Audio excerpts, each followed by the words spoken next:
ମହାରାଜା ପାଣ୍ଡୁ ବହୁ ରାଜ୍ୟ ଜୟ କରି ଦିଗ୍ବିଜୟୀ ରାଜା ରୂପେ ପ୍ରସିଦ୍ଧ ହେଲେ। ଚତୁର୍ଦିଗରେ କୁରୁରାଜ୍ୟ ବିସ୍ତାରିତ ହେଲା।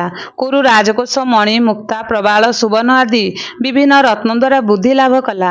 ବହୁ ରାଜ୍ୟ ଜୟ କରି ପାଣ୍ଡୁ ଯେଉଁ ମୂଲ୍ୟବାନ ଉପହାର ପାଇଥିଲେ, ସେ ତାହା ଭୀଷ୍ମକୁ ଦାନ କରି ପ୍ରଶଂସିତ ହୋଇଥିଲେ।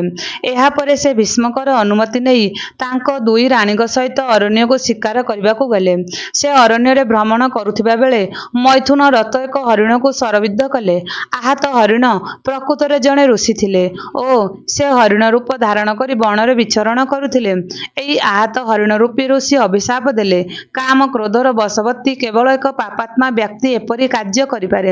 ଯେତେ ଶିକାର ଲୋଭ ଥିଲେ ମଧ୍ୟ ମୈଥୁନ ରଥ ମୃଗ ଦମ୍ପତିକୁ କେହି ଶରବିଦ୍ଧ କରେ ନାହିଁ।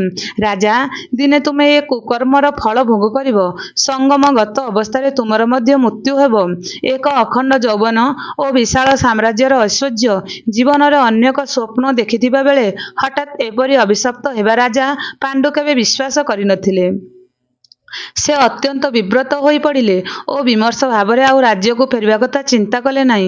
କୁନ୍ତୀ ଓ ମାଦ୍ରୀଙ୍କ ସହିତ ଅରଣ୍ୟରେ ତପସ୍ୟା ଦ୍ୱାରା ଅବଶିଷ୍ଟ ଜୀବନ କଟାଇବେ ବୋଲି ସ୍ଥିର କଲେ।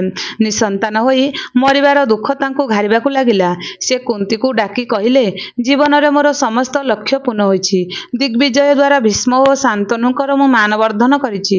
ଉତ୍ତମ ଦାନ ଦ୍ୱାରା ବ୍ରାହ୍ମଣମାନଙ୍କର ଓ ସେବା ଦ୍ୱାରା ଋଷିମାନଙ୍କର ସନ୍ତୋଷ ଭାଜନ ହୋଇପାରିଛି। କିନ୍ତୁ ମୋର ମୃତ୍ୟୁ ପରେ ମୋର ସ୍ମୃତିକୁ କିଏ ଧାରଣ କରିବ? କୌଣସି ଉତ୍ତରାଧିକାରୀକୁ ମୁଁ ଛାଡ଼ିପାରିଲି ନାହିଁ। ତାହା ହିଁ ମୋର ଦୁଃଖ। ହେ ଶୁଭାଙ୍ଗୀ, ତୁମେ କୌଣସି ଋଷି ବା ବ୍ରାହ୍ମଣଙ୍କ ସମ୍ପର୍କ ଦ୍ୱାରା ପୁତ୍ର ଉତ୍ପାଦନ କର। ନାରୀ ପତିର ଆଜ୍ଞାରେ ପୁତ୍ର ଉତ୍ପାଦନ କରିବା ଧର୍ମ ବିରୁଦ୍ଧ ନୁହେଁ। ତୁମେ ଜାଣ ଯେ ମୁଁ ଓ ମୋର ଅଗ୍ରଜ ଧୃତରାଷ୍ଟ୍ର ଏବଂ ମହାପ୍ରାଜ୍ଞ ବିଦୁର ଏହିପରି ଭାବରେ ଜନ୍ମ ହୋଇଥିଲୁ। କୁନ୍ତୀ କହିଲେ, ଆପଣ ଯେଉଁ ପ୍ରସ୍ତାବ ଦେଲେ ତାହା ଶୋଭନୀୟ ନୁହେଁ, କିନ୍ତୁ ଆପଣଙ୍କ ସନ୍ତୋଷ ପାଇଁ ମୁଁ ଏକ ରହସ୍ୟ ଜଣାଉଛି। କନ୍ୟା ଥିବାବେଳେ ଋଷି ଦୁର୍ବାସା ମୋତେ ଏକ ମନ୍ତ୍ର ଦେଇଥିଲେ, ତଦ୍ୱାରା ସ୍ୱର୍ଗର ଦେବତାମାନଙ୍କୁ ମଧ୍ୟ ନିମନ୍ତ୍ରଣ କରିପାରିବି। ପାଣ୍ଡୁଙ୍କର ଅନୁମତି ନେଇ କୁନ୍ତୀ ଧର୍ମଦେବତାଙ୍କୁ ସ୍ମରଣ କଲେ। ଧର୍ମଙ୍କ ସଂଯୋଗରୁ କୁନ୍ତୀଙ୍କ ଗର୍ଭରୁ ଯୁଧିଷ୍ଠିରଙ୍କର ଜନ୍ମ ହେଲା। ସେ ଧାର୍ମିକମାନଙ୍କ ମଧ୍ୟରେ ସତ୍ୟବାଦୀ, ସ୍ଥିତପ୍ରଜ୍ଞ ଚକ୍ରବର୍ତ୍ତୀ ଆଦର୍ଶ ରାଜା ରୂପେ ସାରା ପୃଥିବୀରେ ପ୍ରସିଦ୍ଧି କରିଥିଲେ। ଏହାପରେ ପାଣ୍ଡୁଙ୍କର ଆଦେଶରେ କୁନ୍ତୀ ବାଈଙ୍କୁ ସ୍ମରଣ କଲେ। ବାଈଙ୍କ ଔରସରୁ ଏକ ମହାବଳୀ ପୁତ୍ର ଜନ୍ମ ହେଲା। ତାଙ୍କର ନାମ ହେଲା ଭୀମ, ଯେ କି ଶତ ସିଂହର ବଳଧାରୀ ହେଲେ। ଇନ୍ଦ୍ରଙ୍କ ଔରସରୁ ଅର୍ଜୁନଙ୍କର ଜନ୍ମ ହେଲା। ତ୍ରିଭୁବନରେ ଅଦ୍ୱିତୀୟ ଧନୁଷ୍କାରୀ ବୀର ରୂପେ ଖ୍ୟାତ ହେଲେ। କୁନ୍ତୀ ମାଦ୍ରୀଙ୍କୁ ମଧ୍ୟ ଏହି ମନ୍ତ୍ର ଦାନ କଲେ। ମାଦ୍ରୀ ଅଶ୍ୱିନୀ କୁମାରଙ୍କ ପ୍ରସାଦର ଦୁଇଟି ଯାଆଁଳା ପୁତ୍ର ନକୁଳ ଓ ସହଦେବଙ୍କୁ ଲାଭ କଲେ। ଏହିପରି ପାଣ୍ଡବ ପାଞ୍ଚ ଭାଇ ଅରଣ୍ୟ ମଧ୍ୟରେ ପାଣ୍ଡୁଙ୍କର ତତ୍ତ୍ୱାବଧାନରେ ବଢ଼ିବାକୁ ଲାଗିଲେ। ଦିନେ ବସନ୍ତ ଋତୁରେ ପାଣ୍ଡୁ ମାଦ୍ରୀଙ୍କ ସହିତ ବନରେ ବିହାର କରିଛନ୍ତି। ଲତାଯୁକ୍ତ ପୁଷ୍ପିତ ବୃକ୍ଷ ବିହଙ୍ଗମାନଙ୍କର କାକଳି ଓ ସୁଗନ୍ଧଯୁକ୍ତ ମୋହିତ ହୋଇ ସେ ମାଦ୍ରୀଙ୍କୁ ଆଲିଙ୍ଗନ କଲେ। ମାଦ୍ରୀ ଋଷିଙ୍କର ଅଭିଶାପ କଥା ସ୍ମରଣ କରି ପାଣ୍ଡୁକୁ ଯେତେ ମନା କଲେ ମଧ୍ୟ କାମବଶରେ ରାଜା ପାଣ୍ଡୁ ସମସ୍ତ କଥା ଭୁଲିଗଲେ।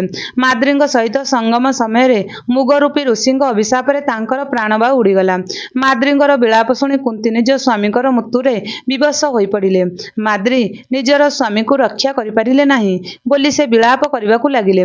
ମାଦ୍ରୀ ପାଣ୍ଡୁଙ୍କର ମୃତ୍ୟୁ ପାଇଁ ନିଜକୁ ଦାୟୀ ବୋଲି ମନେକରି ପାଣ୍ଡୁଙ୍କର ଚିତାରେ ଝାସ ଦେଇ ଆତ୍ମ ବିସର୍ଜନ କଲେ। ତାହା ପୂର୍ବରୁ ସେ କୁନ୍ତୀଙ୍କୁ ଅନୁରୋଧ କରିଗଲେ ଯେ ତାଙ୍କର ଦୁଇ ପୁତ୍ରଙ୍କୁ ସେ ନିଜର ପୁତ୍ର ରୂପେ ମନେକରି ପାଳନ କରିବେ। ଯେଉଁ ଅରଣ୍ୟରେ ପାଣ୍ଡୁ ତାଙ୍କର ସ୍ତ୍ରୀ ଓ ପୁତ୍ରମାନଙ୍କ ସହିତ ରହୁଥିଲେ, ସେହି ଅରଣ୍ୟରେ ଋଷିମାନେ କୁନ୍ତୀ ଏବଂ ପଞ୍ଚ ପାଣ୍ଡବଙ୍କୁ ହସ୍ତିନାପୁରକୁ ନେଇ ଭୀଷ୍ମଙ୍କ ହସ୍ତରେ ଅର୍ପଣ କଲେ। ପାଣ୍ଡୁ ଓ ମାଦ୍ରୀଙ୍କର ମୃତ୍ୟୁ ଏବଂ କୁନ୍ତୀଙ୍କର ବୈଧବ୍ୟ ଦଶାର ସମ୍ବାଦ ପାଇ ସମସ୍ତ ରାଜ୍ୟବାସୀ ଦୁଃଖରେ ମ୍ରିୟମାଣ ହୋଇପଡ଼ିଲେ। ଧୃତରାଷ୍ଟ୍ରଙ୍କ ପରାମର୍ଶ ଅନୁସାରେ ବିଦୁର ପାଣ୍ଡୁଙ୍କର ଅନ୍ତ୍ୟେଷ୍ଟିକ୍ରିୟା ଶେଷ କଲେ।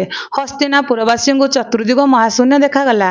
ବ୍ୟାସଦେବ ଶୋକବିହ୍ୱଳା ସତ୍ୟବତୀଙ୍କୁ କହିଲେ, ମାତା, ସୁଖର ଦିନ ଶେଷ ହୋଇଛି। ପୃଥିବୀ ବିଗତ ଯୌବନା, କ୍ରମେ ପାପ ବୃଦ୍ଧି ହେବାରେ ଲାଗିବ। କୁରୁକୁଳର ଦୁର୍ଦ୍ଦିନର ସମୟ ଆସିଯାଉଛି। ଅନ୍ୟାୟ ଓ ଦୁର୍ନୀତି ଫଳରେ ସବୁ ଧର୍ମକର୍ମ ଲୋପ ହୋଇଯିବ। ତୁମେ କୁରୁବଂଶର ସେହି କ୍ଷୟ ନ ଦେଖିବା ଭଲ ହେବ। ତାହା ପୂର୍ବରୁ ତପୋଚନକୁ ଯାଇ ତପସ୍ୟା ଓ ଯୋଗ ସାଧନ କର। ସତ୍ୟବତୀ ତାଙ୍କର ଦୁଇ ପୁତ୍ରବଧୂ ଅମ୍ବିକା ଓ ଅମ୍ବାଳିକାଙ୍କୁ ସଙ୍ଗରେ ନେଇ ଅରଣ୍ୟକୁ ଚାଲିଗଲେ ଏବଂ ସେଠାରେ ଘୋର ତପସ୍ୟାରେ ରହି ଦେହତ୍ୟାଗ କଲେ ଏବଂ ଅଭିଳଷିତ ଲୋକକୁ ଗମନ କଲେ। ଯୁଧିଷ୍ଠିରଙ୍କର ଜନ୍ମର ବର୍ଷକ ପରେ ଗାନ୍ଧାରୀଙ୍କର ଗର୍ଭରୁ ଦୁର୍ଯ୍ୟୋଧନଙ୍କର ଜନ୍ମ ହେଲା। ସେହିଦିନ ଭୀମଙ୍କର ମଧ୍ୟ ଜନ୍ମ ହେବା ମାତ୍ରେ ଦୁର୍ଯ୍ୟୋଧନ ଗର୍ଦ୍ଦଭ ଭରି କର୍କଶ ସ୍ୱରରେ ଚିତ୍କାର କଲେ, କଲେ। ସଙ୍ଗେ ସଙ୍ଗେ ଶ୍ୱାନ, ଶୃଗାଳ, କାକ ପ୍ରଭୃତି ରାବ କରିବାକୁ ଲାଗିଲେ। ପ୍ରଚଣ୍ଡ ବେଗରେ ବାୟୁ ପ୍ରବାହିତ ହେଲା ଏବଂ ଚାରିଆଡ଼େ ବିଭିନ୍ନ ଅଲକ୍ଷଣ ଦେଖାଗଲା। ଧୃତରାଷ୍ଟ୍ର ଭୟଭୀତ ହୋଇ ଏହିସବୁ ସଂକେତର ଅର୍ଥ କଣ ବୋଲି ଭୀଷ୍ମ ଏବଂ ବିଦୁରଙ୍କୁ ପଚାରିଲେ। ଯୁଧିଷ୍ଠିର ଜ୍ୟେଷ୍ଠ ହୋଇଥିବା ଯୋଗୁଁ ରାଜ୍ୟଲାଭ କରିବେ, କିନ୍ତୁ ତାଙ୍କ ପରେ ଆମର ଏହି ପୁତ୍ର ରାଜା ହେବେ ତ? ଧୃତରାଷ୍ଟ୍ର ଏହି ପ୍ରଶ୍ନ ପଚାରିଲେ। ପୁଣି ଥରେ ଶ୍ୱାନ, ଶୃଗାଳ ଆଦି ରାବ କରିବାରେ ଲାଗିଲେ। ବିଦୁର କହିଲେ, ଏହି ପୁତ୍ର ତୁମର ଅମଙ୍ଗଳକାରୀ ହୋଇ ନିଶ୍ଚୟ ବଂଶନାଶର କାରଣ ହେବ। ଏହାକୁ ଶୀଘ୍ର ତ୍ୟାଗ କର। କିନ୍ତୁ ପୁତ୍ର ସ୍ନେହରେ ଧୃତରାଷ୍ଟ୍ର ତାହା କଲେ ନାହିଁ। ଦୁର୍ଯ୍ୟୋଧନଙ୍କ ପରେ ଧୃତରାଷ୍ଟ୍ରଙ୍କର ଆଉ 99 ପୁତ୍ର ଜନ୍ମ ହେଲେ ଏବଂ ଜଣେ ବୈଶ୍ୟ ସ୍ତ୍ରୀର ଗର୍ଭରୁ ଯୁଯୁସ୍ତୁ ନାମରେ ଏକ ପୁତ୍ର ଜନ୍ମ ହେଲା। ଗାନ୍ଧାରୀଙ୍କର ଶତପୁତ୍ର ହେଲେ ମଧ୍ୟ ତାଙ୍କର ମନ କନ୍ୟା ପାଇଁ ବିକଳ ହେଉଥିଲା। କିଛି କାଳ ପରେ ପତିବ୍ରତା ଗାନ୍ଧାରୀ ନିଜର ମନ ନୁଆଁଇ ଏକ କୀର୍ତ୍ତିମୟୀ କନ୍ୟା ଲାଭ କଲେ। ତାର ନାମ ହେଲା ଦୁଃଶୀଳା। ପାଣ୍ଡୁଙ୍କର ପଞ୍ଚପୁତ୍ର ଓ ଧୃତରାଷ୍ଟ୍ରଙ୍କର ଶତପୁତ୍ର ଏବଂ କନ୍ୟା ହସ୍ତିନା ରାଜପ୍ରସାଦକୁ ମୁଖରିତ କରିବାକୁ ଲାଗିଲେ। ସମସ୍ତଙ୍କ ମଧ୍ୟରେ ଭୀମସେନ ବଳଶାଳୀ। ଖେଳରେ, ଭୋଜନରେ, ବେଗରେ ସମସ୍ତଙ୍କୁ ସେ ବଳି ଯାଉଥିଲେ। ସେ କେତେବେଳେ ଦୁର୍ଯ୍ୟୋଧନ ଓ ତାଙ୍କର ଭାଇମାନଙ୍କ ବାଳ ଧରି ଟାଣି ଦେଉଥିଲେ ତ କେତେବେଳେ ସେମାନଙ୍କୁ ଘୋଷାରି ନେଇ ଜଣକର ମୁଣ୍ଡରେ ଅନ୍ୟ ଜଣକର ମୁଣ୍ଡ ପିଟି ଦେଉଥିଲେ।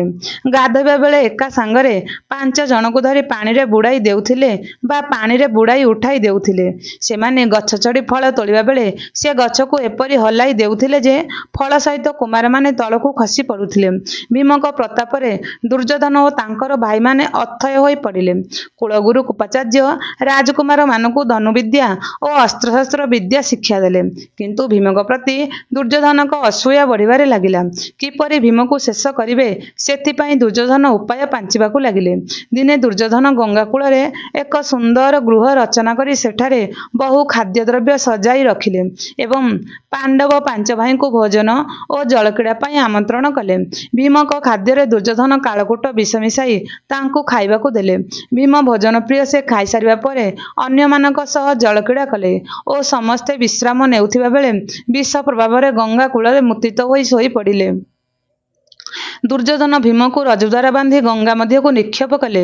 ଭୀମ ଅତଳ ଜଳ ଭିତରେ ପଡ଼ି ରହିଥିବା ବେଳେ ଜଳରେ ଥିବା ବିଷଧର ସାପମାନେ ତାଙ୍କୁ ଦଂଶନ କରିବାକୁ ଲାଗିଲେ। ବିଷରେ ବିଷ କଟିଗଲା। ନାଗଲୋକର ରାଜା ବାସୁକି ବଳଶାଳୀ ବାଳକ ଭୀମକୁ ଦେଖି ଅତ୍ୟନ୍ତ ଆନନ୍ଦିତ ହେଲେ ଏବଂ ତାଙ୍କୁ ଖାଦ୍ୟପେୟ ଦେଇ ସନ୍ତୁଷ୍ଟ କରାଇଲେ। ଭୀମଙ୍କର ବଳ ବୃଦ୍ଧି ପାଇ ତାଙ୍କୁ ନାଗଲୋକରେ ବିଭିନ୍ନ ରସାୟନ ପାନ କରିବାକୁ ଦେଲେ। ଦୁର୍ଯ୍ୟୋଧନ ଭୀମକୁ ଜଳରେ ନିକ୍ଷେପ କରିବା ପରେ ଆନନ୍ଦରେ ଫେରି ଆସିଲେ। ଭୀମ ମୁକ୍ତ, ସେ ଆଉ ଫେରିବ ନାହିଁ, ଏହି ଧାରଣାରେ ସେ କାହାକୁ କିଛି କହିଲେ ନାହିଁ, ଚୁପଚାପ ରହିଲେ। ଯୁଧିଷ୍ଠିର ଭୀମକୁ ନ ଦେଖିବାରୁ 4 ଭାଇଙ୍କ ସହିତ ଗଙ୍ଗାକୂଳ, ପାର୍ଶ୍ୱବର୍ତ୍ତୀ ବନ ଓ ଅନ୍ୟ ଚାରିଆଡ଼େ ତାଙ୍କୁ ଖୋଜିବାକୁ ଲାଗିଲେ, କିନ୍ତୁ ଭୀମକୁ ପାଇଲେ ନାହିଁ। କୁନ୍ତୀ ପୁତ୍ର ଚିନ୍ତାରେ ଅତ୍ୟନ୍ତ ଦୁଃଖିତ ହୋଇ ଘରେ ବସିଛନ୍ତି। ଏହି ସମୟରେ ଭୀମ ଆସି ପହଞ୍ଚିଲେ। କୁନ୍ତୀ ଏବଂ ଯୁଧିଷ୍ଠିର ତାଙ୍କୁ କୋଳାଗ୍ରତ କଲେ। ଭୀମ ସମସ୍ତ ବିଷୟ ମାତାଙ୍କ ଆଗରେ ବର୍ଣ୍ଣନା କଲେ। କୁନ୍ତୀ ବିଦୁରଙ୍କୁ ଡକାଇ କହିଲେ, ଦୁର୍ଯ୍ୟୋଧନ କେବେ ହେଲେ ଭୀମକୁ ଦେଖିପାରେ ନାହିଁ। ସେ ଅତ୍ୟନ୍ତ ନିଷ୍ଠୁର ଏବଂ ରାଜ୍ୟ ଲୋଭରେ ସେ ଭୀମକୁ ନିହତ କରିବା ପାଇଁ ଏହି ଯୋଜନା କରିଥିଲା। ବିଦୁର ଉତ୍ତର ଦେଲେ, କଲ୍ୟାଣୀ, ଆଉ କାହାରିକୁ କହ ନାହିଁ। ଦୁର୍ଯ୍ୟୋଧନ ଯଦି ତୁମର ଅଭିଯୋଗ ଶୁଣିବ ତାହେଲେ ତାହାର କ୍ରୂରତା ଆହୁରି ବଢ଼ିଯିବ ଏବଂ ତୁମ ପୁତ୍ରମାନଙ୍କ ପାଇଁ ସେ ଅଧିକ ବିପଦର କାରଣ ହେବ। ତୁମର ପୁତ୍ରମାନେ ନିଶ୍ଚୟ ଦୀର୍ଘାୟୁ ଏବଂ ଯଶସ୍ୱୀ ହେବେ। ତୁମକୁ ସାବଧାନ ହୋଇ ଚଳିବାକୁ ପଡ଼ିବ। ଯୁଧିଷ୍ଠିର ମଧ୍ୟ ଅନୁରୂପ ପରାମର୍ଶ ଦେଲେ ଏବଂ କାହାକୁ କିଛି ନ କହିବା ପାଇଁ ଭୀମକୁ ତାଗିଦ କଲେ। ଏଣିକି ସତର୍କ ହୋଇ ଚଳିବା ପାଇଁ ଓ ସବୁବେଳେ ଏକାଠି ରହିବା ପାଇଁ ସେ ଭାଇମାନଙ୍କୁ ଉପଦେଶ ଦେଲେ। ଭୀମକୁ ଫେରି ଆସିବାର ଦେଖି ଦୁର୍ଯ୍ୟୋଧନଙ୍କର ସନ୍ତାପ ବଢ଼ିବାକୁ ଲାଗିଲା। ବନ୍ଧୁମାନେ, ମୁଁ ପଢ଼ିଲା ବେଳେ ଯଦି କିଛି ତ୍ରୁଟି